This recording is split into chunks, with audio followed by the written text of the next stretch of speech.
Introduction. What is it like to be a top blogger? No matter what you end up doing, working online is a fantastic opportunity and a great way to enjoy more freedom and potentially higher earnings. If you work online, that means you can work from anywhere in the world, that you can set your own pace to work at, and that you can choose your own salary. But while working online is always great, there are a lot of different forms that this can take, and not all of them are made equal. In other words, some online businesses are more profitable and more enjoyable than others.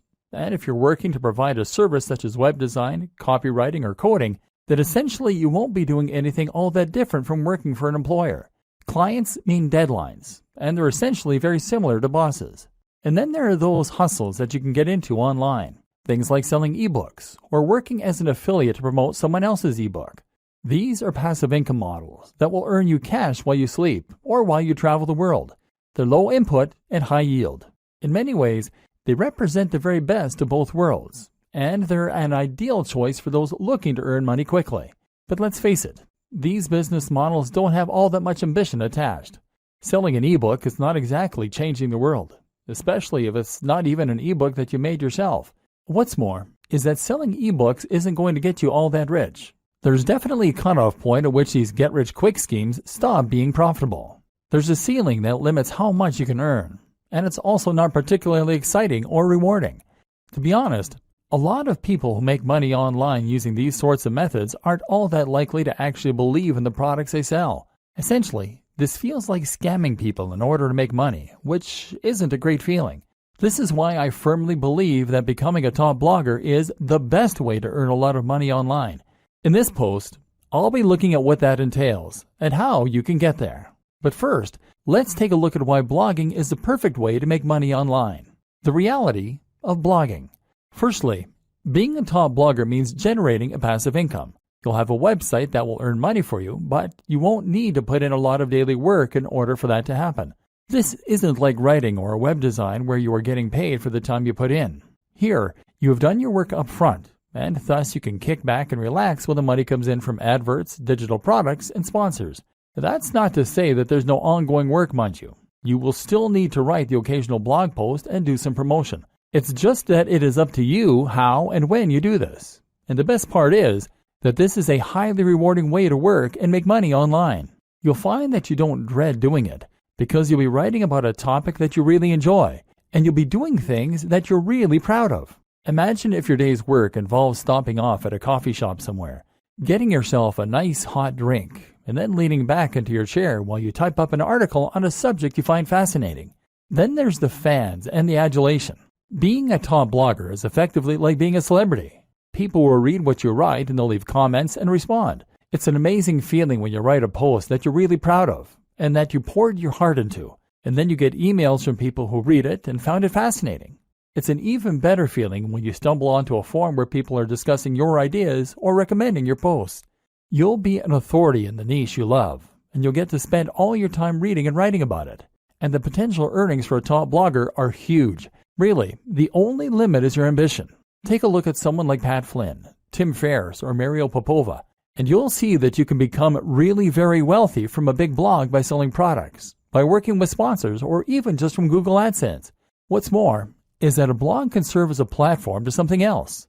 This can be a tool that you use to become a published author, to get your own TV show, or to launch another business. That might sound unbelievable, but I'm absolutely serious. Just take a look at someone like Aaron Marino, Alpha M, who started out with a style blog and now runs his own line of men's grooming products. I can also attest to this myself. I have a fairly big blog, and thanks to that, I got contacted by a large YouTube channel and asked to make videos with them. I now get sent expensive electronic gadgets to review and get to keep them. Well, the videos I make for them got hundreds of thousands of views in the first day.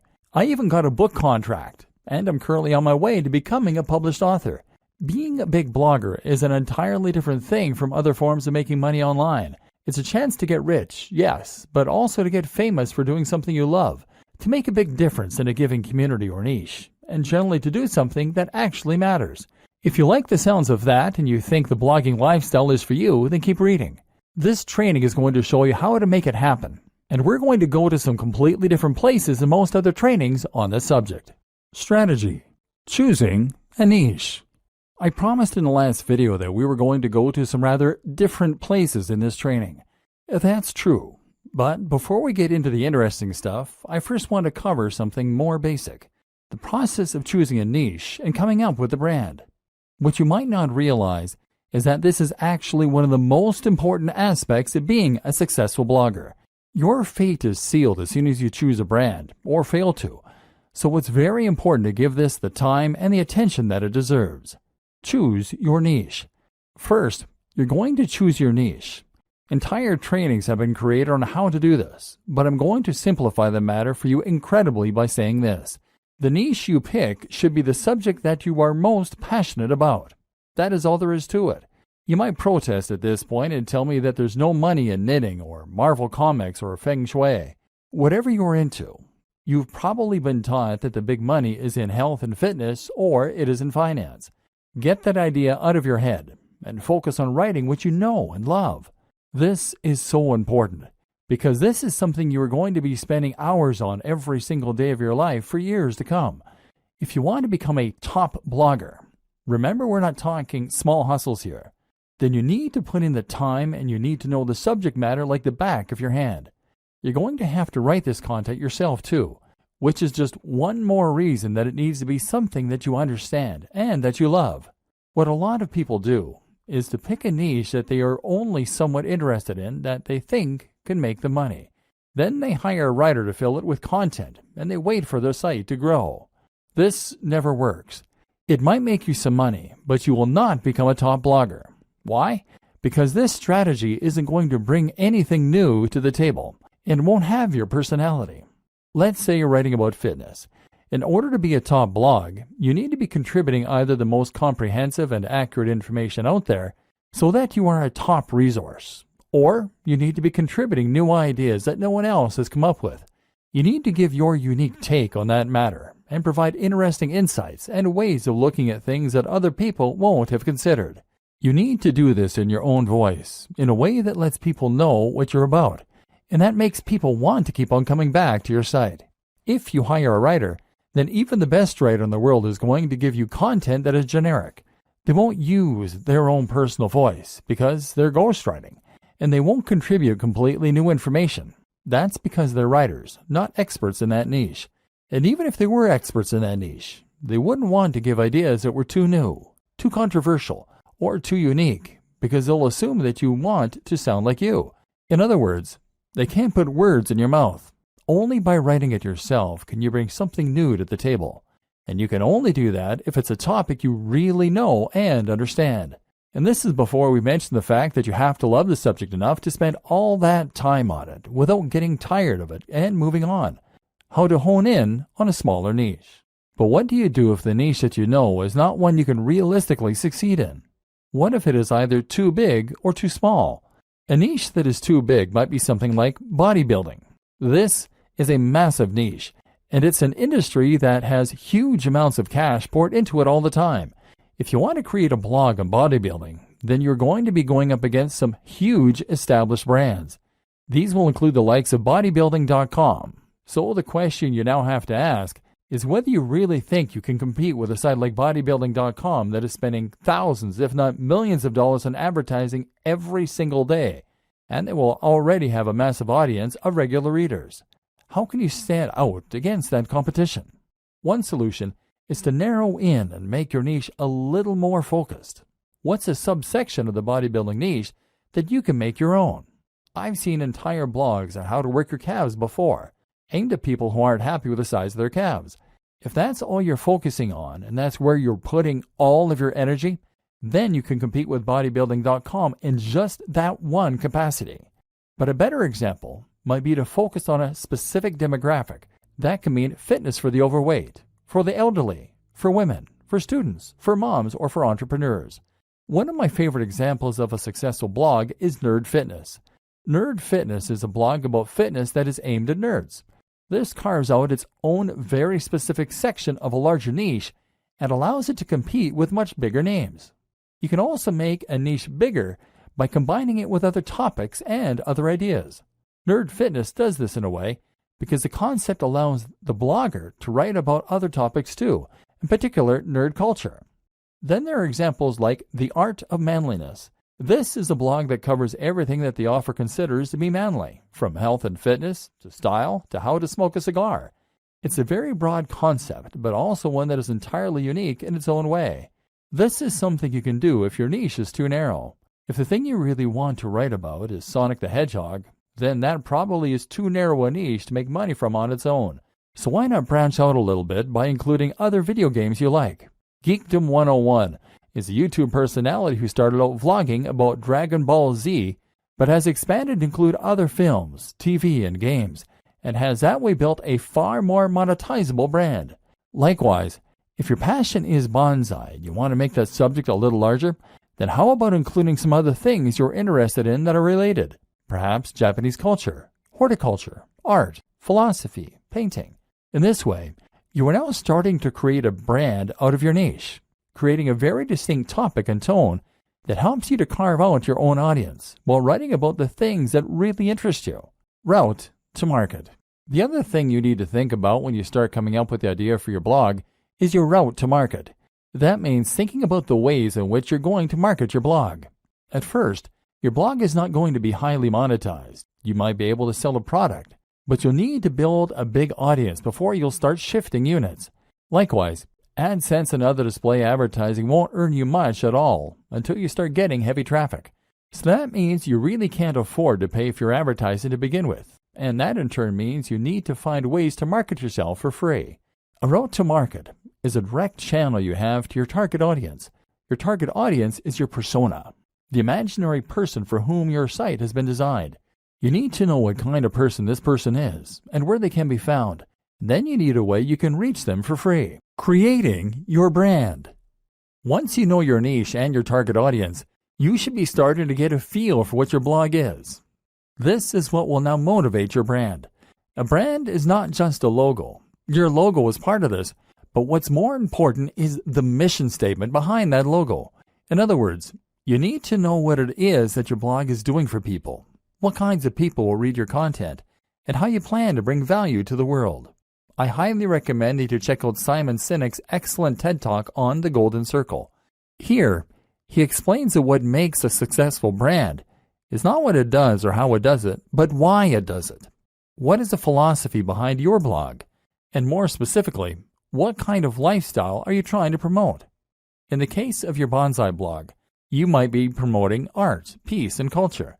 If you have a blog about fitness, then your mission statement might be helping people to lead a happier and healthier life, filled with new experiences and positive energy. Or it might be a place for iron warriors to toughen up and talk about weight training. These are two blogs in essentially similar niches, but they have very different tones and very different mission statements, which will define the kind of person that reads them and the way that the brand looks. Knowing your mission and making sure that this is present in everything you do is crucial for having a successful blog. Why? Because A, it will tell people instantly whether your blog is for them, and B, it will turn your blog into more than the sum of its parts. It will turn your blog into a movement and something that people can get passionate about and that they can really follow. A note to consider at this point is that by creating your mission statement, you are going to be automatically alienating some of your potential visitors. Your blog can't appeal to everyone, and if it did, then it wouldn't be particularly interesting for anyone. Be prepared for this and embrace who you are and what you want to blog about. Don't try and appeal to everyone, or you will lose your edge and become generic. And in case you aren't convinced by what I've been saying up to this point in the training, I want you to stop and think about the top blogs that you read and the kinds of blogs that you would read. Chances are that each of them is promoting a lifestyle or a movement. Chances are that each of them is doing something interesting and new. Now imagine a blog called How to Get Fit that only ever posts articles with titles like Top 10 Pec Exercises or How to Lose Weight for Summer. Would you bother to read that? No, because it's derivative. You've read this stuff 1,000 times before, and you don't stand to learn anything new or interesting from it. So you won't read it. Generic blogs don't become top blogs. To succeed, you need to have real passion for what you're doing, and you need to be yourself. It may sound a little cheesy, but it really is true. Creating your logo. Okay, So now you've done all that strategizing, you're finally ready to start creating your logo. Your logo needs to be something that evokes the philosophy and the mission that you settled on. You need this to be something that people can look at and instantly know what your blog is all about. Of course, the name you choose for your blog is also going to play into this to a large extent. If you're having difficulty coming up with names and logos, then try writing down lots of words that relate to your niche and drawing lots of items relating to your niche. Take a look at all of them and see how you can combine them to create something interesting and unique to you. Likewise, consider some best practices for logo design. Firstly, your logo needs to be a vector file. That means it will be made in a tool like Illustrator, not Paint.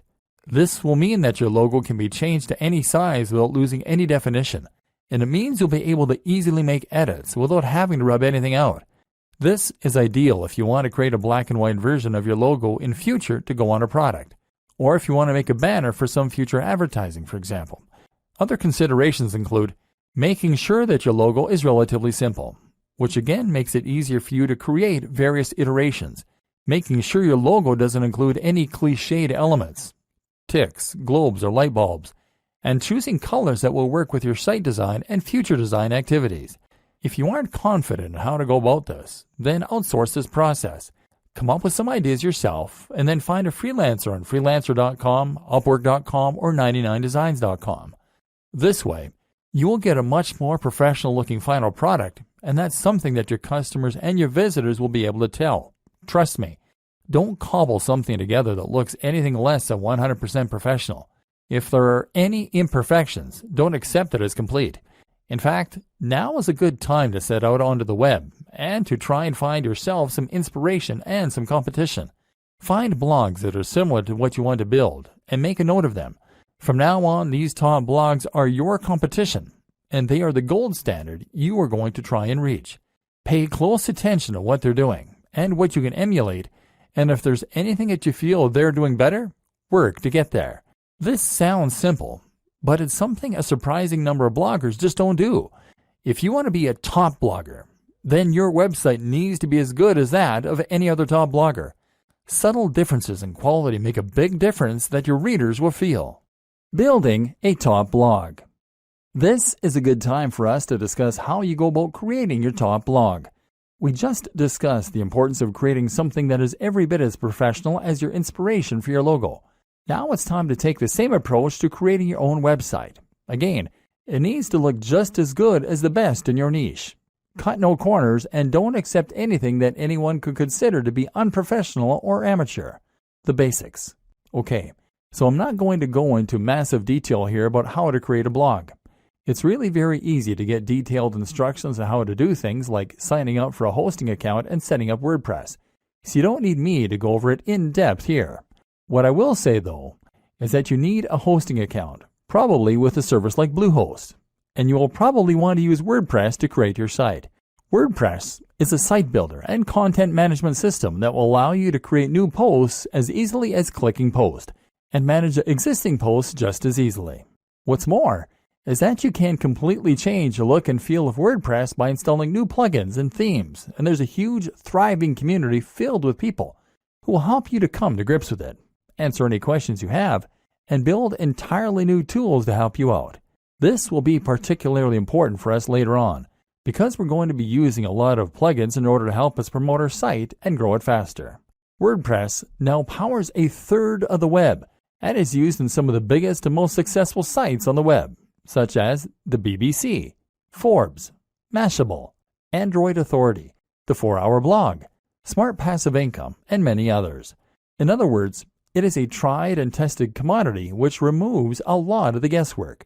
We know that WordPress sites can be highly successful, and so when you use WordPress, you can rest assured that it's not the design or the code of the site that is holding you back. If you're not successful yet, then you need to concentrate on other aspects of your business rather than worrying about the way the site has been built. WordPress is also completely free and very easy to install. Through Bluehost's cPanel, you can actually install WordPress with a single click. This will make life much easier for you, so don't consider using any other strategy, which could ultimately waste your time and create more opportunity for things to go wrong. Creating your theme. Once you have WordPress installed, the next step is to choose a theme. The great thing about WordPress, as mentioned, is that you can install new themes very quickly.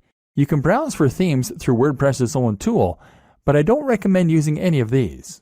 Most of them are not terribly well designed, and what's more is that they will be used on so many websites, so yours won't be unique. So instead, head over to a site like ThemeForest and be prepared to pay a bit for a professional-looking theme. This isn't going to be astronomical. We're talking in the realm of $30. But as we've already seen, a professional site is an absolute must if you want others to take your site seriously and get excited about it.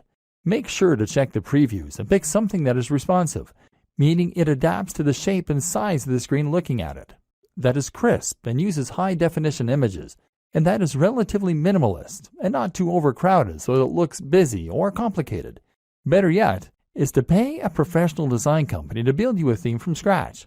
But if you want to hold off, you can wait until your site has picked up some momentum before you go about doing this. Finally, you want to customize the theme yourself. This will start by using your logo in the header, and from there, you want to make sure that the colors of the rest of your site match that header. You might also want to think about implementing a different background, moving widgets around, choosing whether you want to add or keep the slider, etc. Think about the type of content you're going to be writing and whether the layout will be conducive to that. For instance, many themes are very image-focused, and this is particularly true if you choose a theme that has a slider, meaning it will rotate through large, crisp images that come from your blog post. This is great if you have a good camera, and if you like to make lots of high-quality images for your articles. But if you don't have the means of making or acquiring the images, then it can actually be a bad thing. So make sure that you only feature images heavily if you have the ways and means to make them. Top plugins for bloggers. Now your blog is up and running, so you can enhance its capabilities with some plugins. These are small programs that will add features to your site or to the control panel behind the scenes, thereby giving you more control over the content. There are some plugins that are essential, and others that can help a great deal when it comes to getting your site on the fast track to success. Here are some that you should consider installing. WordPress SEO by Yoast. WordPress SEO from Yoast is your one-stop shop for search optimization. It makes the process very easy. It's the one recommended by the most users and lets you control things like the title of the post as seen by spiders, as well as checking your keyword density and more. We'll talk a little more about SEO in future, but for now, this is a good start to get a little more love from Google. W3 Total Cache. W3 Total Cache can speed up your website by using caching. This means that certain images and other elements won't need to be loaded from scratch each time a visitor lands on your page. It's a useful strategy and might help to reduce your bounce rate by appeasing impatient viewers. Link Within. Link Within will place related posts at the bottom of each of your articles, that way giving your readers an easy way to find more of your content. This is a great way to keep people on your site, because they'll want to keep on reading and won't come to a dead end after they finish the post they're on. Akismet. One of the few downsides of WordPress is the way it can attract spam comments, which can in some cases make your life a constant process of deleting nonsense posts. Akismet is the best plugin out there for reducing that spam count, and can make every blogger and site owner's life considerably easier as a result. XML Sitemap. XML Sitemap is a great plugin that can help you to generate a sitemap for your blog with a single click.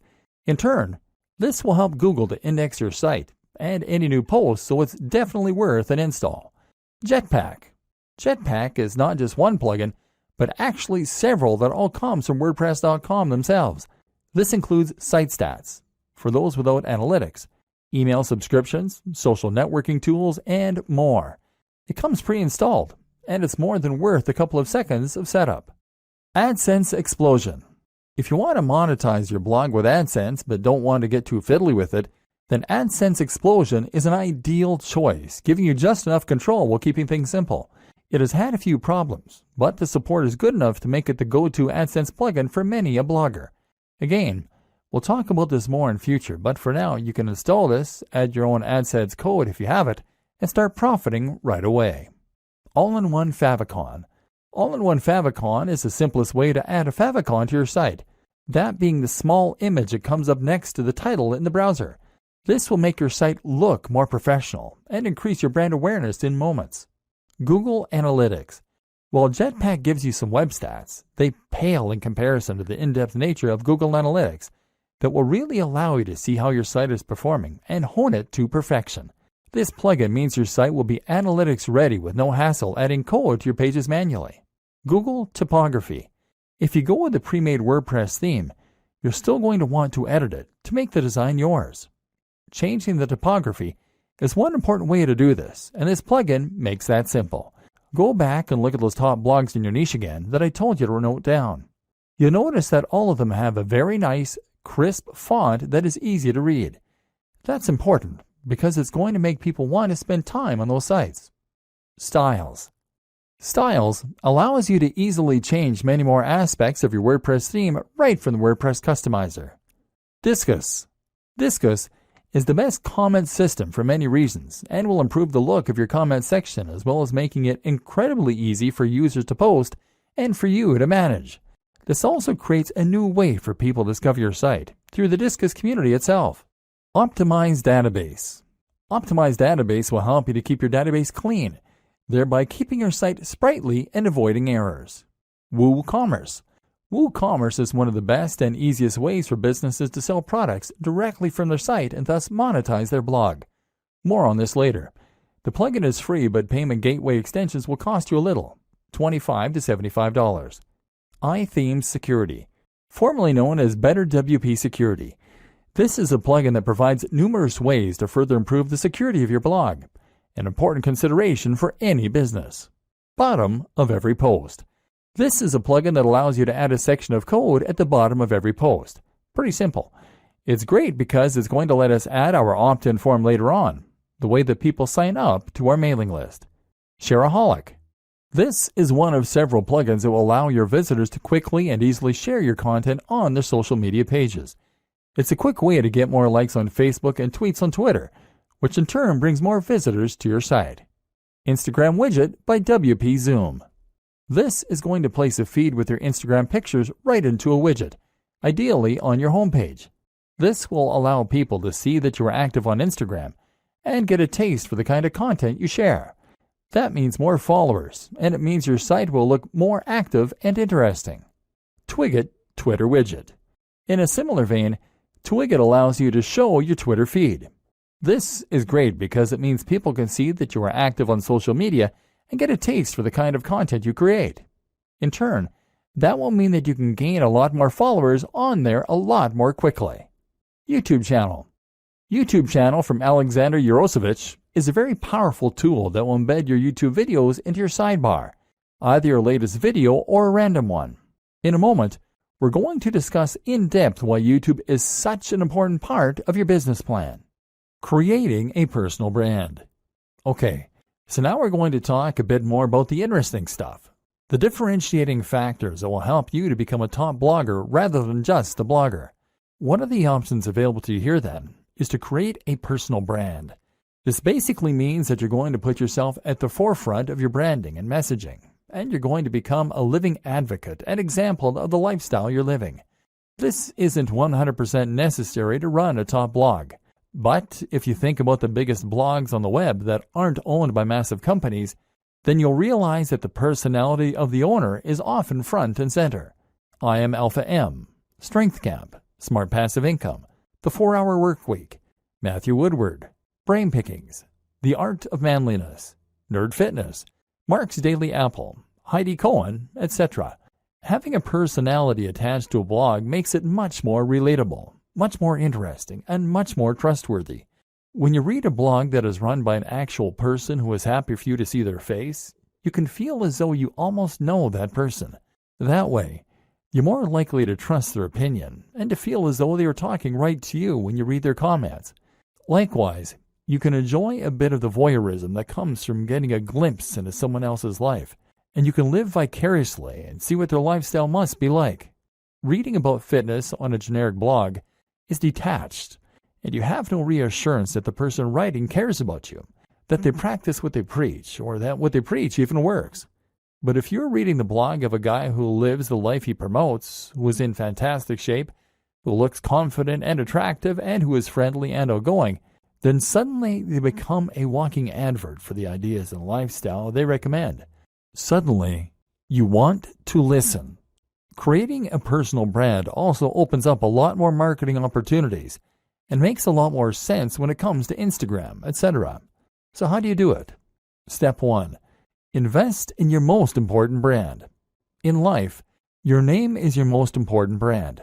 Now, that is also going to be true in an even more literal business sense. And just like any brand, you need to invest if you want to get the most from it.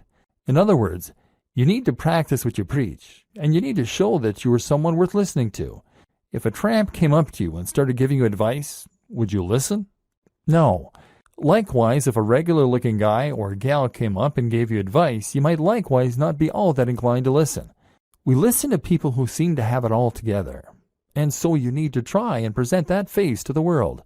This means that you need to start thinking about how you come across. If you don't normally spend any time looking after your health and fitness, then you need to start doing that and hitting the gym.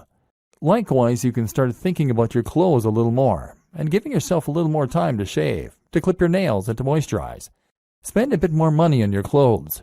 This might mean you need to own fewer items of clothing, but it is much better to have a few very impressive items than it is to have a lot of junk. Make sure that your clothes fit well. All this might sound small, but if you are creating YouTube videos or posting images to Instagram, then people will unconsciously pick up on that nice watch and the high-quality fabrics you're in, and this will give what you're saying more weight and more credibility. Instagram is a great place to focus on how you're going to create an image for yourself. Instagram is all about making life more artistic and more exciting than it is. So make sure you are taking photos of the things you're doing that are relevant to your brand, and to make sure that you're playing with angles, lighting, and filters in order to make them more dramatic and desirable. Again, take a look at what the top people in your niche are doing. How are they selling the lifestyle? You can also be a bit candid with it. Don't be afraid to show occasional pictures of yourself out in the town with friends, or traveling, or chilling with a mug of coffee. Don't do this too often if it is off-brand. But do it a little, because that way you can demonstrate that you are a well-rounded person with a lot going on. Once again, this makes you a person that people want to emulate, follow, and listen to. Remember, it's all about the brand, and that means demonstrating that you have the lifestyle that your readers want. You don't need to be dishonest, but just make sure that you practice what you preach, and that you can show the benefits of that on camera. Creating social media accounts is very important if you're going to be building a personal brand, and this will allow your visitors and your followers to feel as though they're getting to know you. We'll discuss this more in future videos. Creating content. Now you have your blog and your brand, and you know the kind of personality that you want to portray. Everything is in place for you to start filling your site and your social media accounts with content. And yes, it is implied that you should have set up social media accounts on at least the top sites by now: Instagram, Facebook, Twitter, YouTube, and Pinterest.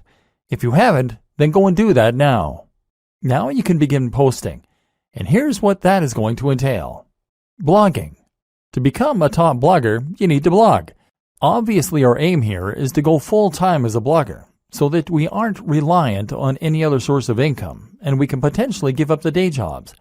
One of the first things you need to know in order to do this, then, is that your blogging is going to need to be highly regular. You need to post at least once a week, but where possible, I recommend that you post much more frequently. This is another thing that should be fairly obvious, but that seems to elude a lot of new bloggers. If you want to blog full-time, then you need to treat it like a full-time job to begin with. You can't blog for 2 hours a week and expect to become top dog. Blogging frequently will help you to get more attention on Google, because it will create more content for Google to index, and because it will help you build momentum with your readers. You'll be giving them a good reason to come back regularly, apart from anything else. At the same time, even if you only have long-tail keywords, meaning that you only occasionally get a visitor from Google on each post, the more you have, the more you will scale up your profits. Look at it this way. If each blog post you have gets 20 cents a month from Google and you write 40 blog posts per month, then you'll still be making $96 within the first year. Fortunately, the nature of Google and blogging in general is such that things like this tend to snowball. The more people read your site, the more you'll get shared, and the more additional people will come to your site. So the more content you write, the better. Only problem is that it takes a lot of time to write content, and when you start out, you'll probably be trying to fit this in around your other daily activities. That's why I highly recommend that you consider using somewhat smaller articles for the most part. Make these around 700 to 800 words, and that way you can more realistically manage to write several a week. You can even write these at the start of the week in order to make sure you have a batch ready to go. That said, there are a lot of positives for writing long-form content, which Google is a big fan of. Long-form content is anything 1,500 words or longer, with lots of links and with lots of images, etc. These types of posts can become resources, meaning that Google will feature them more prominently, and meaning that your readers might share them as useful tools to illustrate a point or bring someone up to speed on a subject as part of a discussion. Ideally, then, you will intersperse your lighter posts with a couple of mega posts to keep your site more varied and to give yourself the best of both worlds. Ideally, posting 3 shorter posts a week and 1 longer post would be an excellent place to start. What to write? Okay, so the next question is, what should you be writing? This is going to depend on the nature of your site and the niche, of course, but some things that will be true regardless of your topic are, it should be written in a colloquial, friendly manner that is easy to read. It should provide value to the reader. It should be unique, exciting, and engaging. Again, stay away from things that are generic, and instead only write topics that are exciting, new, and original. For instance, you might find a way to combine 2 different subjects in a unique and interesting way. What footballers can learn from martial arts. Or you might just dive deeper into a subject than most people do. The psychology of gardening. Why is it so addicting? Again, stay away from the generic stuff. You want your content to be so unique and exciting that when someone sees the title, they feel compelled to read it. Treat each post like a product and put all the same care and time into it as you would with any other product. Social media posting. That's how you will keep your blog alive with content. So now what about your social media? How will you fill this with interesting new posts and make sure that the people want to keep reading? The first thing to consider is that once again, your content needs to be regular. There is nothing worse than a completely dead social media page, and this will absolutely drive people away from your brand. A tip to help you keep the content flowing is to write posts in advance and schedule them using a tool like Buffer, as well as to consider creating synergy between your social media accounts with a tool like IFTTT. IFTTT will make it so that you can ensure all future posts to Instagram with a specific hashtag will also be posted to Twitter, for example, thereby ensuring a steady flow of content on both channels, even though you're only creating media for one of them. If you are creating a personal brand, then this allows you to post about your day, and hopefully you'll find that inspiration strikes regarding when you can post and what you can say. Using your mobile phone will help a lot here, as you always have them on us, and so it should be easy to pull them out to snap a photo of your workout, of what we're eating, or of where we're traveling. This way we are bringing our audience along with us throughout our travels and our routine, and thereby promoting the brand and our lifestyles. Of course, you also want to share the content you create, and you can do this directly through WordPress. Another tip, don't be afraid to post old content that you made a while ago. This is a great way to get people to see posts they might have missed, and to make more use from your evergreen posts. This is also something to keep in mind when you're posting seemingly into the void and no one is reading your work. While you might not be getting any feedback now, it doesn't mean those same posts won't get read in the future. Again, the most important thing to do is to provide value of some sort. The way you do this will vary from social media platform to social media platform. On Twitter, the most common way to provide value is with entertainment, humorous or interesting snippets relevant to your niche. On Facebook, it's a good idea to share content that you find interesting and that your audience might as well. Look at Facebook pages like LAD Bible or IFL Science for a good model of how this works. If you post a lot of interesting things and your branding is clear, people will follow you just to stay updated. And finally, on Instagram, the best way to provide value is by offering inspiration by letting people live vicariously. This is why people like to see pictures of people doing yoga against sunrises on the beach or working in cafes in suits. Is it narcissistic? Maybe, but it's what people want to see, and it can work wonders for your brand.